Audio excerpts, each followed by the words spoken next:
on. Yesterday, we broke the news to you that a 13-year-old boy had been charged with terrorism offences after sharing Islamist material. The boy was arrested at an address in West London on Tuesday on suspicion of disseminating terrorist material and has been bailed to a date in mid-June.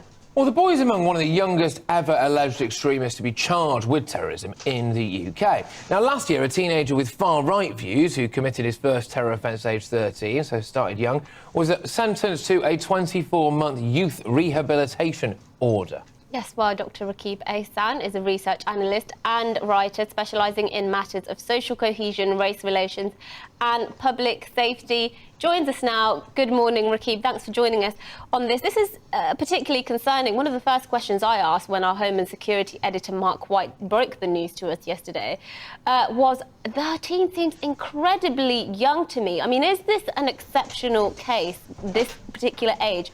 Or actually, is this kind of thing happening under our nose amongst kids? Well, I'd make the point, Mercy, that when we're looking at recent figures, there is greater teenage involvement on this front.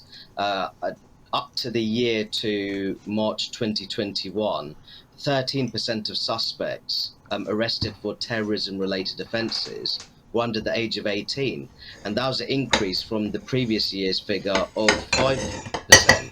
So you can see there that this is a growing problem, and that was something that was said by members of the Met Police Counter-Terrorism Command, that increasingly they are seeing cases of teenage involvement in extremism-related activity. And this is something that is perhaps a knock-on effect, you could say, from the COVID-19 restrictions. Under lockdown, public authorities have made the point that under lockdown that there were accelerated forms of radicalization, especially among socially isolated teenagers. And I think that's something that we need to focus in the post-pandemic era. Yeah, can I just ask you this question? Because we have been discussing far-right terrorism and obviously Islamist terrorism just this week alone because of some major events that have been happening. I do want to ask you, because of obviously you're an ethnic minority, as am I, what do you feel is more of a threat to you personally, sort of from a personal perspective? Because I don't feel under threat from far-right nationalism at all, even though I'm probably one of the people that it would affect the most, being an ethnic minority. But I do very much feel at risk sometimes of Islamist terrorism. Well, I'd make the point that being of Bangladeshi Muslim origin, I would never trivialise the threat of neo-Nazism and white supremacism. But if you're looking in the British context, the prevailing terror threat is very much presented by Islamist extremism. You see that when you look at the ideological composition of the MI5's broader terror-related watch list. You look at that when you see the breakdown ideologically of the prison population, prisoners who have been convicted of terror-related offences.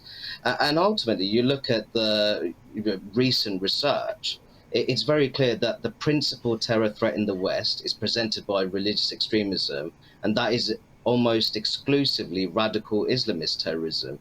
And I think that that point really needs to be made. And if you make that point, that is not a form of anti-Muslim prejudice. If you actually see survey data, Mercy, the British Muslim population is very similar to the general population when it comes to levels of concern over the threat of Islamist extremism.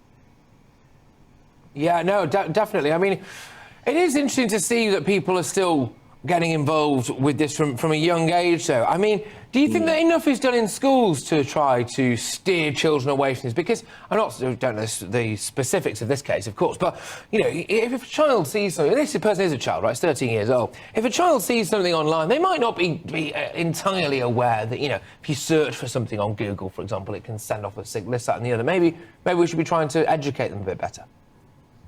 Well, I think that the great amount of work has to be done, Patrick, in the post-pandemic era, in terms of developing that multi-agency approach when it comes to helping young, vulnerable people, divert them away from extremism-related influences and the threat of radicalization. If the failure to do so could have very negative consequences for our local communities. And more broadly, I think that in the post-pandemic age, we have to have a very thorough assessment of the social impact of lockdown and COVID-19 restrictions, especially in the counter-extremism field. Yeah, definitely. I just want to ask you about something as well. When someone's as young as 13, Rakib, do you think they've got a good chance of being rehabilitated? Because I'm very, very sceptical about some of the adults, for example, who do decide to go down these particular routes, whether or not they could ever be properly rehabilitated. But surely maybe a 13-year-old can. I think that, Patrick, in that kind of situation, we need to look at the severity of that particular case. We need to see to what extent a particular individual, how advanced they are on the path towards radicalization.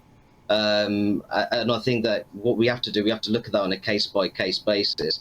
But I ultimately believe that when it comes to other forms of crimes, terror-related offences, it carries those ideological elements, which mean that we have to be very hard-headed when it comes to looking at the chances of rehabilitation and helping individuals detach themselves from fundamentalist ideologies. Look, Rakib, thank you very much. As always, Dr. Rakib Ehsan, there, of course, who specialises in race relations, public security, etc., etc.